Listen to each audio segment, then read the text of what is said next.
Welcome to ட்ரேட்வியான் channel. நாம் இன்னைக்கு ஜனவரி 22/1/2026 market பார்த்துட்ருக்கோம். நாம் கொஞ்ச நாளாக சொல்லியிருந்தோம் மார்க்கெட் சரியில்லை, அதனால் கொஞ்சம் வாட்ச் மட்டும் பண்ணுங்க அப்படின்னு சொல்லியிருந்தோம். நாமளுமே ஒரு 4 நாள் ட்ரேட் எடுக்கலை, அதனால தான் வீடியோவும் போட முடியல. இன்றைக்கி என்ன ஆச்சுன்னு நம்ம பார்க்குறோம். மார்க்கெட் வாட்ச் பண்ணாமல் இருக்கிறதுக்கு காரணம் ட்ரம்ப்போடைய அட்ராசிட்டி தான். ஸோ இப்போ கொஞ்சம் மார்க்கெட் திரும்பின மாதிரியான ஒரு சூழ்நிலை இருக்குது. இன்றைக்கி நம்ம வாட்ச் பண்ணணும். நிஃப்டி 50ல் நம்மளோட சீக்ரெட் லைனில் என்ட்ரி கிடைக்கல. கீழே வந்து போயிருந்தால் நல்ல ஒரு என்ட்ரி கிடச்சிருக்கும்.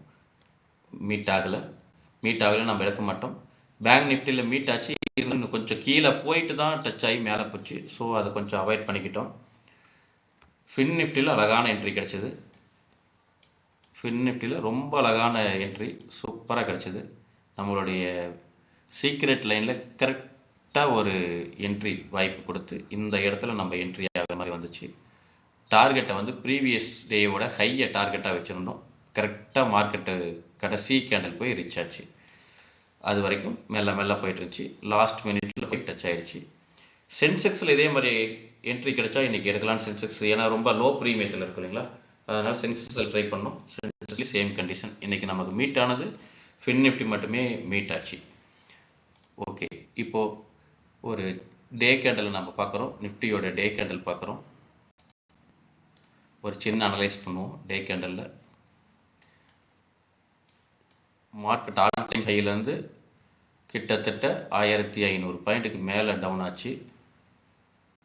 1451 பாயிண்ட்டுக்கு மேலே டவுன் ஆகிருக்கு. பட் இங்கெல்லாம் வேகமாக வந்தது.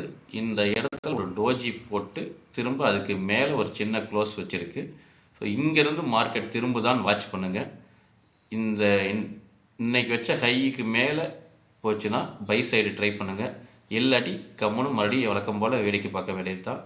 எந்த ஒரு முடிவும் அவசரப்பட்டு எடுக்காதீங்க. ஏன்னா ட்ரம்ப் எந்த நேரத்தில் என்ன நியூஸ் சொல்லுவாருன்னு யாருக்கும் தெரியாது. அவர் மார்க்கெட் ஆல் டைம் ஹையில் இருக்கும்போது பேட் நியூஸை சொல்கிறாரு. திரும்ப நல்லா அடித்து துவச்சி கீழே வந்ததுக்கப்புறம் அவர் ஒரு குட் நியூஸ் சொல்கிறார். இல்லை நான் டேக்ஸ்லாம் போட மாட்டேன், சும்மா சொன்னேன் அப்படிங்கிறாரு.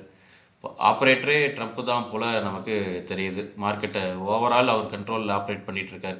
மேலே இருக்கும்போது பேட் நியூஸ் சொல்கிறதும், நல்ல லோ வந்ததுக்கப்புறம் குட் நியூஸ் சொல்லி மார்க்கெட்டை திருப்புறதும் அவருடைய வாடிக்கையாக வச்சுருக்காரு.